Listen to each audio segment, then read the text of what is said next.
আমাদের আহলে সুন্নাত ওয়াল জামাতের ওলামায়ে কেরাম তো এই রাতের ফজিলতকে স্বীকার করেন, কিন্তু কিছু ওলামায়ে কেরাম আছেন যারা এই রাতের ফজিলতকে স্বীকার করেন না।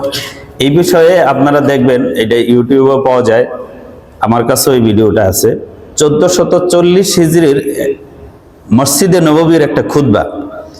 এই খুতবার মধ্যে খতিব সাহেব যে বয়ানটা করেছেন, সে বয়ানের মধ্যে একটি হাদিস উল্লেখ করেছেন আবু মুসা আশআরী রাদিয়াল্লাহু তাআলা আনহু থেকে বর্ণিত হাদিস। যেই হাদিসটা আপনাদের সামনে আমি একটু আগে খুতবার মধ্যে উল্লেখ করেছি। আবু মুসা আশআরী রাদিয়াল্লাহু তাআলা আনহু থেকে বর্ণিত, ইন্নাল্লাহা লা ইয়াত্তালিউ ফি লাইলাতিন নিসফি মিন শাবান ফায়াগফিরু লিজামিই খালকিহি ইল্লা লিমুশরিকিন আও মুশাহিন।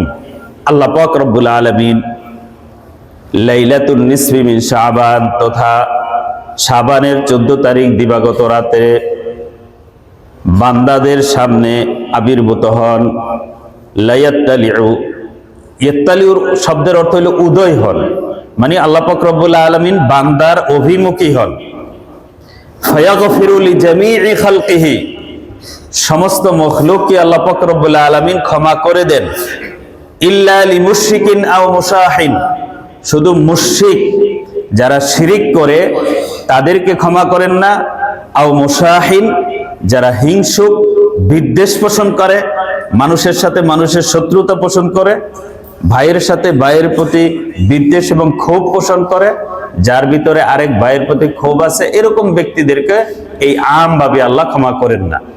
হ্যাঁ, সে যদি বিদ্বেষ ছেড়ে যে তওবা করে সেটা ভিন্ন কথা, তো আমভাবে যে আল্লাহ ক্ষমা করে দেন, এই ক্ষমার আওতায় মুশরিকরা পড়ে না, আর বিদ্বেষ পোষণকারীরা পড়ে না। এই হাদিসটি সহিহ হাদিস, রাওয়াহু ইবনু মাজাহ। ইবনু মাজাহ শরীফে এই হাদিসটা আছে এবং হেদায়েতুর রুয়াতের মধ্যে আছে। সহিহুল জামের 1819 নম্বরে আছে। সিলসিলাতুল আহাদিস সহিহার 1144 নম্বর এই হাদিসটি আছে।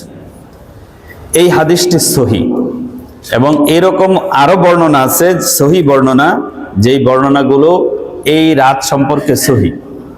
সুতরাং এই রাত সম্পর্কে অস্তিত্ব নাই এটা বলা যায় কিনা, আরো কিছু প্রমাণ আপনাদের সামনে আমি তুলে ধরবো ইনশাআল্লাহ।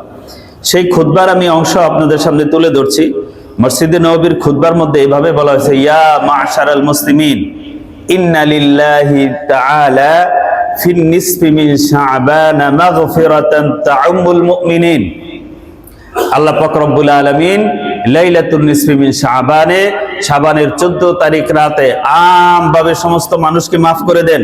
ওয়ায়ুহরামু মিনহা আহলুল আদাওয়াতি ওয়াদ-দাগাইনি ওয়াশ-শাহনাই ওয়াল কাফিরিন, যারা হিংসুক, যারা বিদ্বেষ পোষণ করে, যারা কৃপণ, যারা কাফের, এই ধরনের লোকরা আল্লাহ পাকের কাছ থেকে সেদিন ক্ষমাপ্রাপ্ত হন না। ফান আবি মুসা আল-আশআরী রাদিয়াল্লাহু তাআলা আনহু قال قال رسول الله صلى الله عليه وسلم إن الله لا يطلع في ليلة النصف من شعبان فيغفر لجميع خلقه إلا لمشرك أو مشاحن رواه ابن ماجه وصححه ابن حبان والباني।